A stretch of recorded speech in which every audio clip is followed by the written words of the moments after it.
राष्ट्र सर्वप्रथम राष्ट्र सर्वप्रथम राष्ट्र सर्वप्रथम राष्ट्र सर्वप्रथम राष्ट्र सर्वप्रथम की बात कार्यक्रम में आप सभी राष्ट्रवासियों का हार्दिक स्वागत है। रक्षा मंत्री राजनाथ सिंह ने ऑपरेशन सिंदूर को भारतीय सैन्य इतिहास का एक द्विपक्षीय अध्याय करार दिया।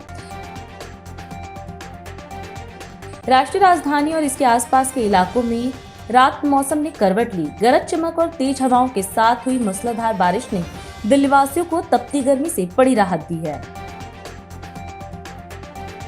दिल्ली उच्च न्यायालय से एक अहम फैसला सामने आया है, जिसमें विमानन कंपनी से जुड़ा बड़ा विवाद फिर चर्चा में आ गया है। राज्यसभा सांसद संदीप पाठक ने पंजाब में अपने खिलाफ 2 एफआईआर दर्ज होने की खबरों के बाद सरकारी तंत्र के दुरुपयोग का आरोप लगाया।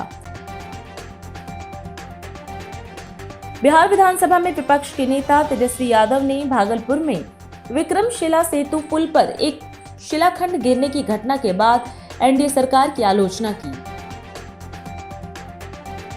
असम चुनाव में कांग्रेस को बड़ा झटका लगा, जहां प्रदेश अध्यक्ष गौरव गोगोई जोरहाट सीट से भाजपा के हितेंद्र नाथ गोस्वामी से हार गए। तमिलनाडु में डीएमके कांग्रेस गठबंधन को सत्ता से बेदखल कर दिया गया है, जहां तमिल वेट्री कज़गम के नेता विजय ने नए जननायक के रूप में सत्ता संभाली है। भाजपा सांसद रवि किशन ने पश्चिम बंगाल विधानसभा चुनाव में भाजपा के प्रदर्शन की सराहना करते हुए इसे ऐतिहासिक बदलाव बताया। समाजवादी पार्टी के सांसद अवधेश प्रसाद ने पश्चिम बंगाल में भाजपा की बढ़त को लेकर तीखी प्रतिक्रिया दी है। इंदिरापुरम के वसुंधरा सेक्टर 9 स्थित झुग्गी झोपड़ी में सोमवार सुबह अचानक आग लग गई। सूचना पर दमकल की टीम पहुंची और आग बुझाने का काम शुरू किया। नई दिल्ली स्थित भाजपा मुख्यालय में विधानसभा चुनाव में शानदार जीत पर विजयोत्सव मनाया गया। इस अवसर पर प्रधानमंत्री मोदी ने वीडियो संदेश के माध्यम से कार्यकर्ताओं को संबोधित किया। उन्होंने आज के दिन को ऐतिहासिक बताते हुए कहा कि वर्षों की साधना जब सिद्धि में बदलती है तो उसकी खुशी कार्यकर्ताओं के चेहरे पर साफ दिखाई देती है। प्रधानमंत्री ने कहा कि वे भाजपा के हर कार्यकर्ता की इस खुशी में शामिल हैं। उन्होंने इसे देश के उज्जवल भविष्य की घोषणा का दिन बताया और विधानसभा चुनाव में मिली बड़ी जीत के लिए सभी को बधाई और शुभकामना दी। आज का ये दिन ऐतिहासिक है, अभूतपूर्व है। जब वर्षों की साधना सिद्धि में बदलती है तो चेहरे पर जो खुशी होती है, वो खुशी आज मैं देश भर के भाजपा के कार्यकर्ता के चेहरे पर देख रहा हूं। आज का ये दिवस कई मायनों में खास है, विशेष है। ये देश के उज्जवल भविष्य की उद्घोषणा का दिन है। ये भरोसे का दिन है। भरोसा भारत के महान लोकतंत्र पर, भरोसा परफॉर्मेंस की पॉलिटिक्स पर, भरोसा स्थिरता के संकल्प पर, भरोसा एक भारत श्रेष्ठ भारत की भावना पर। साथियों, मैं बंगाल की जनता का, असम की जनता का, पुडुचेरी की जनता का, तमिलनाडु और केरलम की जनता का आज आदरपूर्वक नमन करता हूं। मैं उन सबको वंदन करता हूं। मैं आज बीजेपी के कोटि कोटि कार्यकर्ताओं का भी हृदय से अभिनंदन करता हूं। भाजपा के हर छोटे बड़े कार्यकर्ता ने एक बार फिर से कमाल कर दिया है, कमल खिला दिया है। आपने नया इतिहास रच दिया है। साथियों, भारतीय जनता पार्टी के अध्यक्ष श्री नितिन नवीन जी द्वारा अध्यक्ष पद संभालने के बाद ये पहले विधानसभा चुनाव थे। इन चुनावों में पार्टी कार्यकर्ताओं का, हर कार्यकर्ता को उनका जो मार्गदर्शन मिला, वो मार्गदर्शन इस विजय में बहुमूल्य रहा है। साथियों, आज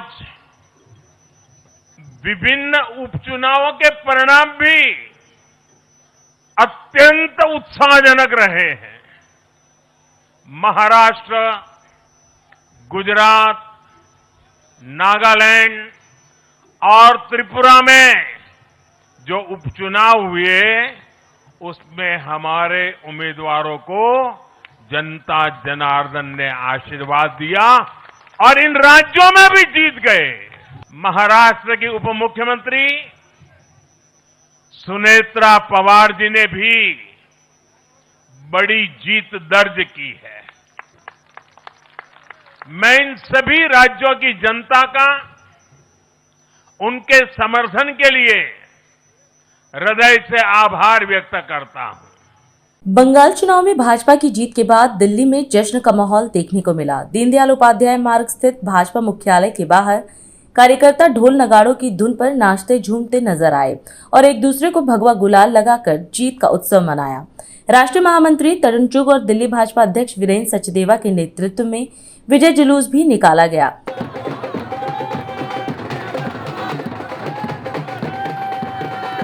इस मौके पर वीरेंद्र सचदेवा ने कहा कि यह जीत प्रधानमंत्री नरेंद्र मोदी के गंगोत्री से गंगा सागर तक कमल खिलाने के संकल्प की पूर्ति है।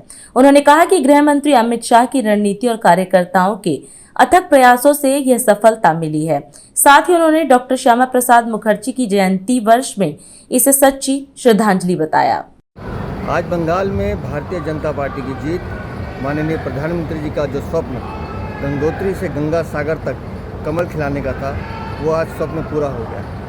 बंगाल की जीत माननीय गृह मंत्री जी की शानदार रणनीति, माननीय राष्ट्रीय अध्यक्ष श्री नितिन नवीन जी का नेतृत्व और केंद्रीय नेतृत्व ने जो सानिध्य दिया है, लाखों कार्यकर्ताओं की मेहनत की जीत है। दोस्तों, बंगाल की जनता ने डॉक्टर श्यामा प्रसाद मुखर्जी जी की 125वीं जन्म जयंती पर आज इतना शानदार तोहफा दिया है। बंगाल से ममता का कुशासन खत्म हुआ है और भारतीय जनता पार्टी का सुशासन प्रारंभ हुआ है।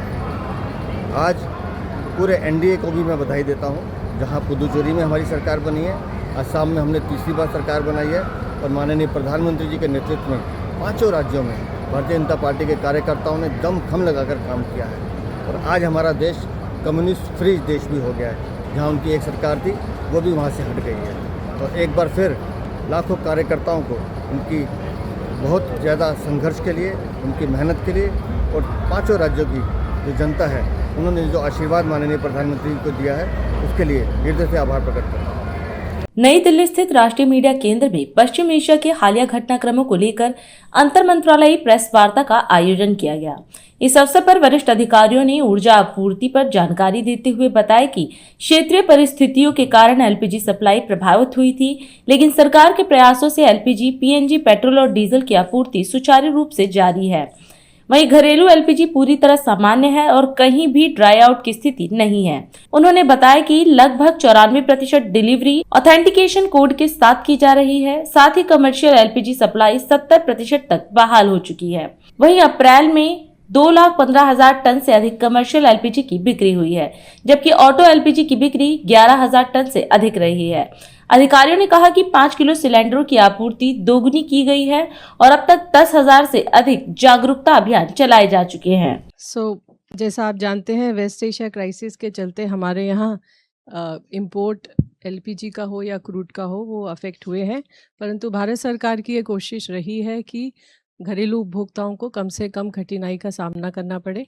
इसके चलते जो घरेलू एलपीजी सिलेंडर है, डोमेस्टिक एलपीजी सिलेंडर है, उसकी आपूर्ति की जा रही है। किसी भी डिस्ट्रीब्यूटर पर कोई ड्राई आउट नहीं है और online refill booking all time high है।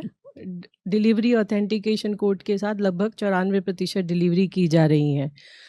कमर्शियल एलपीजी में जैसा आप जानते हैं 70% तक की आपूर्ति की जा रही है और अप्रैल के महीने में अभी तक अप्रैल के महीने से अभी तक लगभग 2,15,000 टन कमर्शियल एलपीजी की सेल हुई है और ऑटो एलपीजी की सेल अप्रैल से लेकर अब तक लगभग 11,100 टन की गई है।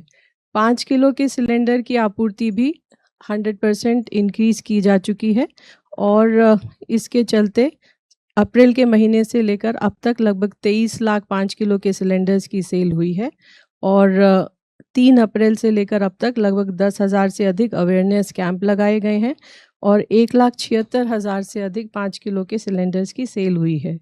नेचुरल गैस की आपूर्ति फर्टिलाइज़र प्लांट्स के लिए 98% तक इंक्रीज़ की जा चुकी है।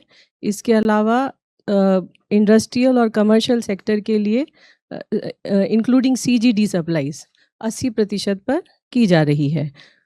मार्च के महीने से लेकर अब तक लगभग 6,12,000 पीएनजी कनेक्शंस को गैसीफाई किया गया है और 2.5 लाख से अधिक 2.67 लाख कनेक्शंस के लिए एडिशनल इंफ्रास्ट्रक्चर भी क्रिएट किया गया है।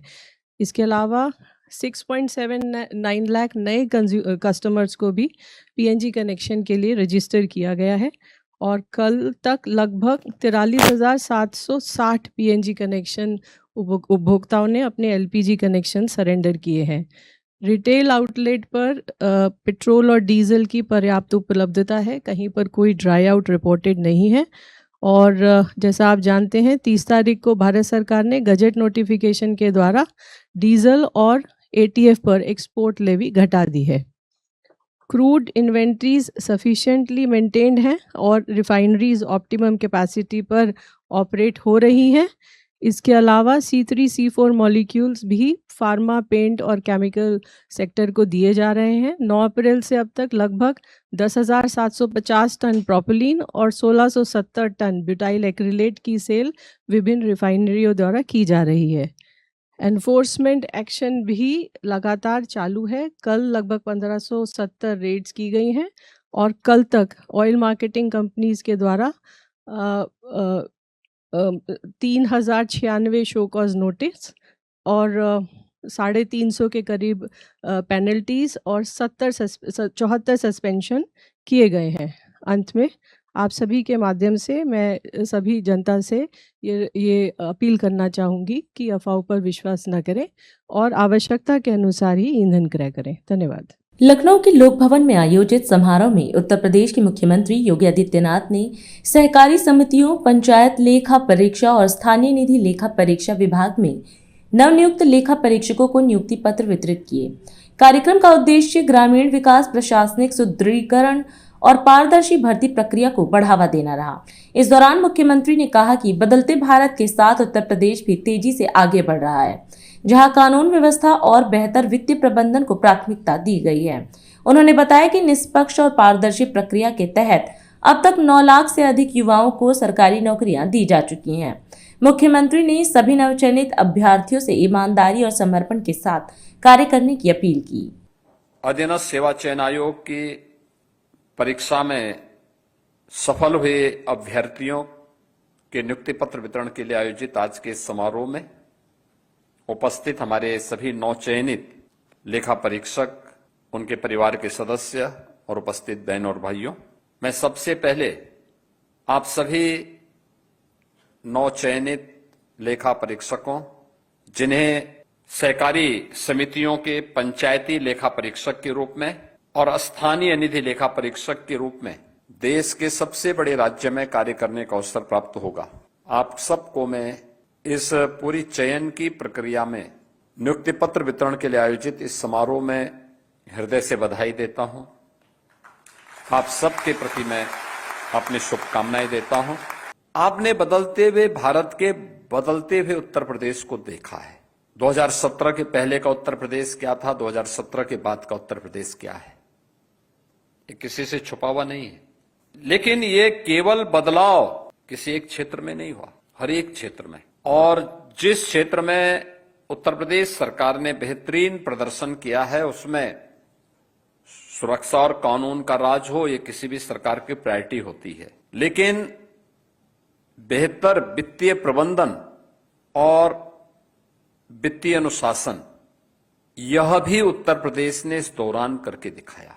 अगर वित्तीय प्रबंधन नहीं होता, उल जलूल खर्च होता, बिना किसी बजट के पैसे को रेवड़ियों के भाव बांटने की प्रवृत्ति होती, बिना वित्तीय अनुशासन का पालन करते हुए हम अनावश्यक कर्ज लेकर के उत्तर प्रदेश के लोगों को उस कर्ज के बोझ के नीचे दबाए होते, आज उस बीमारू राज्य को, जो बीमारू था 2017 के पहले, जिस उत्तर प्रदेश को कोई 2017 में कोई बैंक, कोई वित्तीय संस्थान कर्ज देने को तैयार नहीं था, उस उत्तर प्रदेश को हम आज भारत का रेवेन्यू सरप्लस प्रदेश नहीं बना पाते। हमने वित्तीय अनुशासन का पालन भी किया है, बेहतर वित्तीय प्रबंधन का काम भी किया है, और इसके लिए वित्त विभाग की टीम, स्थानीय लेखा और पंचायत लेखा से जुड़े हुए जो परीक्षक हैं, वह भी वित्त विभाग की इस टीम का एक इंटरनल पार्ट होने के नाते उन्होंने उस वित्तीय प्रबंधन को बनाने का प्रयास किया, और उसी का परिणाम है कि हम लोगों ने उत्तर प्रदेश की अर्थव्यवस्था को 3 गुना करने में सफलता प्राप्त की। मैं आज के इस अवसर पर आपसे यही कहूंगा कि विकसित भारत के संकल्पना को आगे बढ़ाने के लिए हम सबको मिलकर के एक विकसित उत्तर प्रदेश के निर्माण में अपना योगदान देना है।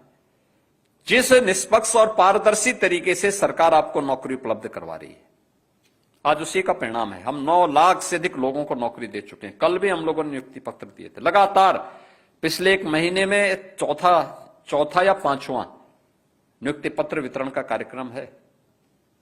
ये लगातार चलेगा। 9 लाख से अधिक भर्ती हम कर चुके हैं सरकारी नौकरियों में। कोई उंगली नहीं उठा सकता। सरकार की नीतियों के कारण आज एमएसएमई सेक्टर में 3 करोड़ लोग रोजगार प्राप्त कर रहे हैं। कानून का राज होने के कारण लाखों नौजवानों को यहां पर हुए निवेश में रोजगार और नौकरी प्राप्त हुई है। अलग अलग सेक्टर में आत्मनिर्भरता के लक्ष्य को प्राप्त किया जा रहा है। कहीं ड्रोन दीदी के रूप में, लखपति दीदी के रूप में, कहीं वीसी सखी के रूप में, कहीं मिल्क प्रोड्यूसर के रूप में। ये बेहतरीन उदाहरण है। कहीं पीएम स्टार्टअप के रूप में, कहीं पीएम स्टैंड अप के रूप में, कहीं पर मुख्यमंत्री युवा उद्यमी स्कीम के अंतर्गत आज नौजवानों को आत्मनिर्भरता के पथ पर अग्रसर किया जा रहा है। सरकार अपने डबल इंजन की सरकार प्रधानमंत्री मोदी जी के विजन के अनुरूप प्रभावी ढंग से उनके विजन को जमीनी धरातल पर क्रियान्वित करने के लिए पूरी प्रतिबद्धता के साथ कार्य कर रही है। हम सब भी उस अभियान का हिस्सा बने। जो व्यक्ति जिस क्षेत्र में काम कर रहा है उसमें राष्ट्र प्रथम के भाव के साथ कार्य करेगा तो परिणाम आएगा, और हम सब मिलकर के उस दिशा में प्रयास कर सकेंगे। इस विश्वास के साथ मैं एक बार फिर से आप सभी को हृदय से बधाई देता हूं। आपके माता पिता, आपके परिवार के सदस्यों, जिनका सपना साकार हो रहा है आपकी इस सफलता के कारण, उसके लिए मैं आप सबको, आपके परिवार के सभी सदस्यों को भी हृदय से बधाई देता हूं, अपनी शुभकामनाएं देता हूं। अधीनस्थ सेवा चयन आयोग को इस पूरी प्रक्रिया को पारदर्शी तरीके से संपन्न करने के लिए हृदय से धन्यवाद देता हूं, और आप सबका यूपी गवर्नमेंट का पार्ट बनने के लिए भी आप सबका स्वागत करते अपनी वाणी को विराम देता हूं। धन्यवाद। जय हिंद। अभी समय है एक ब्रेक का। हम चलते हैं ब्रेक पर। आप कहीं जाए नहीं, छोटा सा ब्रेक। श्रेया फर्निशिंग लेकर आया है आपके लिए होम कलेक्शन, जिसमें आपको मिलता है upholstery fabric, designer curtains, home and office decoratives, carpets and sofa cover कम से कम दाम में कीर्ति नगर में आपके लिए उपलब्ध है। Kamal Buildtech Private Limited, fulfilling promises. With our professional team and experience of delivering projects in past, we guarantee you peace of mind and top quality work in an affordable price. और अधिक खबरों के लिए आप हमारे YouTube channel दैनिक India दर्पण को अभी सब्सक्राइब करें और नोटिफिकेशन के लिए बेल आइकन को प्रेस करना ना भूलें। राष्ट्र सर्वप्रथम की बात कार्यक्रम में ब्रेक के बाद एक बार फिर आप सभी राष्ट्रवासियों का स्वागत। हरियाणा के मुख्यमंत्री नायब सैनी ने पंजाब के लुधियाना में आयोजित कश्यप समाज के महासम्मेलन को संबोधित किया। इस दौरान उन्होंने महर्षि कश्यप के योगदान को याद करते हुए सभी को उनके प्रकाश पर्व की शुभकामना दी। मुख्यमंत्री ने कहा कि महर्षि कश्यप का जीवन हमें प्रेरणा देता है और सृष्टि के निर्माण में उनका योगदान वेदों, पुराणों और उपनिषदों में वर्णित है। उन्होंने कश्यप समाज के गौरवशाली इतिहास की सराहना करते हुए कश्यप राजपूत कल्याण सोसाइटी की 50 वर्षों की यात्रा को उल्लेखनीय बताया। साथ ही मुख्यमंत्री ने कश्यप समुदाय को मेहनती और आत्मसम्मान से भरपूर बताते हुए समाज से एकजुट रहने और विकास में योगदान देने की अपील की। साथियों, आज ये मेरे लिए बहुत ही गर्व की गल है कि आज महर्षि कश्यप के प्रकाश पर्व ते आप सब दे विच आउण दा मुझे मौका मिलिया है। साथियों, महर्षि कश्यप जिन्हां दा जीवन ये सानू प्रेरणा देंदा है। साथियों, उन्हां दे दिखाए हुए रास्ते ते असी आगे बढ़ करके लगातार काम कर रहे हैं। साथियों, इस सोसाइटी दी भी लगभग 50 वर्षों की ये यात्रा अपने आप में एक इतिहास है। साथियों, इस दौरान सोसाइटी ने समाज के लिए अनेक जन कल्याण कार्य वो किए हैं। मैं सोसाइटी द्वारा किए गए ये जन कल्याण कार्यों की मैं पूरी सराहना करता हाँ। साथियों, महर्षि कश्यप महान परोपकारी और प्रजापालक वैसे महान संत थे। उन्होंने समाज को एक नई दिशा के लिए स्मृति ग्रंथ और कश्यप संहिता जैसे महान ग्रंथों की महर्षि कश्यप ने रचना की है। साथियों, महर्षि कश्यप द्वारा संपूर्ण सृष्टि की रचना में दिए गए योगदान की अमर गाथा हमारे वेदों में साथियों है। साथियों, मैं आप लोगों को दसना चाहता है कि अज कल ही मैंने एक कार्यक्रम बड़ा फाइनल किया है। हम साडे हरियाणा दे विच संत विचार प्रचार समिति के माध्यम से महापुरुषों की साथियों उन्हां दे दिवसां नूं राज्य स्तर ते मनाउण दा काम ये साडी सरकार करती है। कल ही मैंने अपनी 24 तारीख नूं एक तारीख फाइनल की है कि महर्षि कश्यप जी की जयंती कैथल दे विच राज्य स्तर के उपर मनाउण दा ये साडी सरकार साथियों हरियाणा दे विच काम करेगी। साडी सरकार हरियाणा दे विच जिहड़े महापुरुष ने उन्होंने महापुरुषों के दिखाए हुए रास्ते उन्हां दी शिक्षावां नूं आउण वाली पीढ़ियां ते आगे बढ़ाउण दा काम ये साडी सरकार कर रही है। साथियों, मैं आप लोगों को यह भी गल दसना चाहता है कि जदों विधान सभा के चुनाव हरियाणा दे विच हुए ने उन्हां दे विच मैंने हरियाणा के लोगों के 217 संकल्प ये लीते ने और अज मुझे खुशी है ये गल दी क्योंकि जिहड़ा रास्ता असी महर्षि कश्यप जी ने सानू दिखाया है उस रास्ते ते साडी सरकार गति ते आगे बढ़ रही है। साथियों, आदरणीय नरेंद्र मोदी जी महर्षि कश्यप के रास्ते नु जो रास्ता महर्षि कश्यप जी हमें दिखा करके गए हैं साथियों उस रास्ते नु आगे बढ़ाने का काम कर रहे हैं। साथियों, मेरे लिए बड़े एक गुस्से की गल है कि हमने हरियाणा में अपने संकल्प पत्र में गल की सी कि जेड़े परिवारों की इनकम 1,80,000 रुपये है उन्होंने परिवारों की महिलावां की रसोई दे विच 80-500 रुपये का गैस का सिलेंडर पहुँचाने का काम ये साडी सरकार करूगी। साथियों, साडी सरकार ने उन्होंने हरियाणा दे विच लागू किया और मेरे लिए खुशी की गल है कि अज हरियाणा की बहना की रसोई दे विच 500 रुपए का गैस का सिलेंडर पहुँचाने का काम साडी सरकार कर रही है।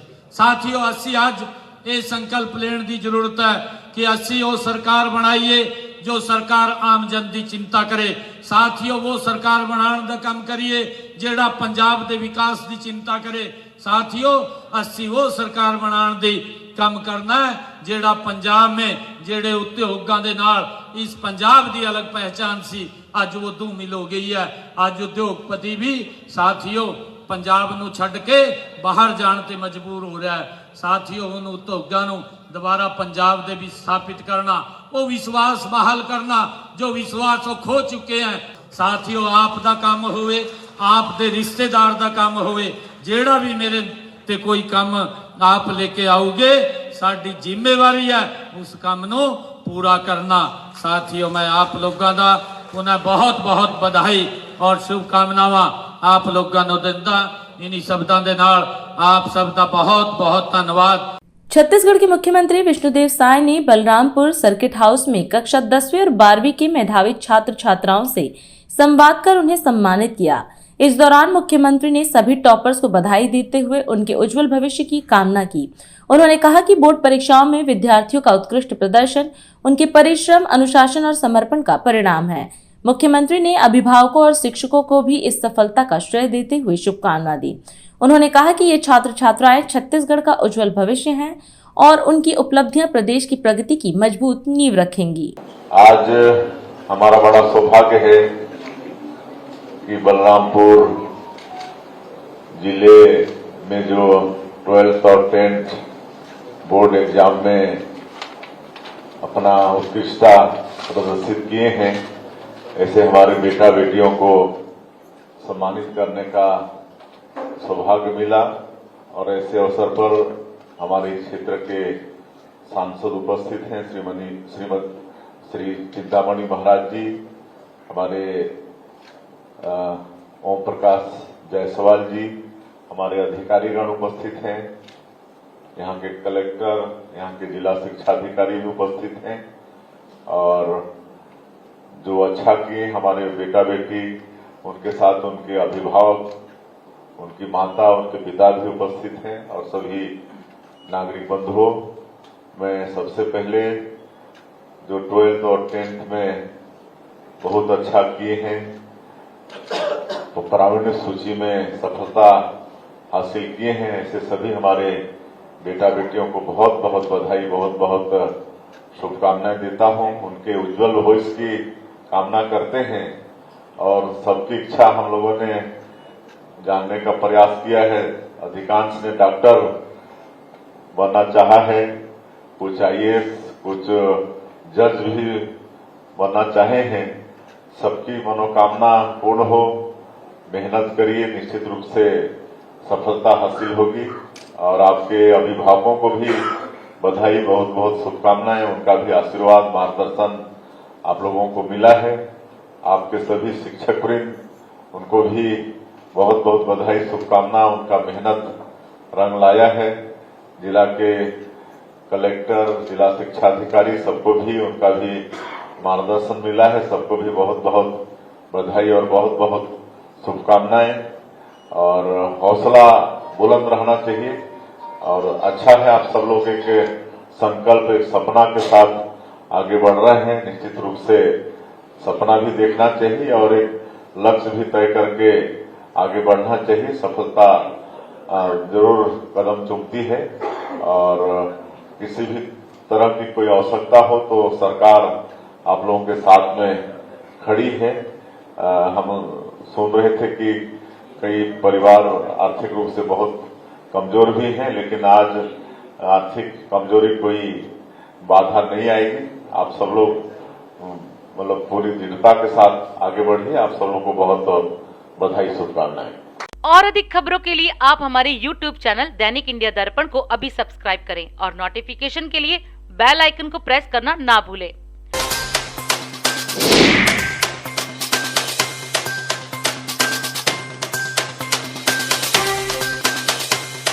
आज हम इस कार्यक्रम में आपसे विदा लेते हैं। आप अन्य खबरों के लिए बने रहे। राष्ट्र सर्वप्रथम, वंदे मातरम, जाग उठा है भारत। राष्ट्र सर्वप्रथम, राष्ट्र सर्वप्रथम, राष्ट्र सर्वप्रथम, राष्ट्र सर्वप्रथम।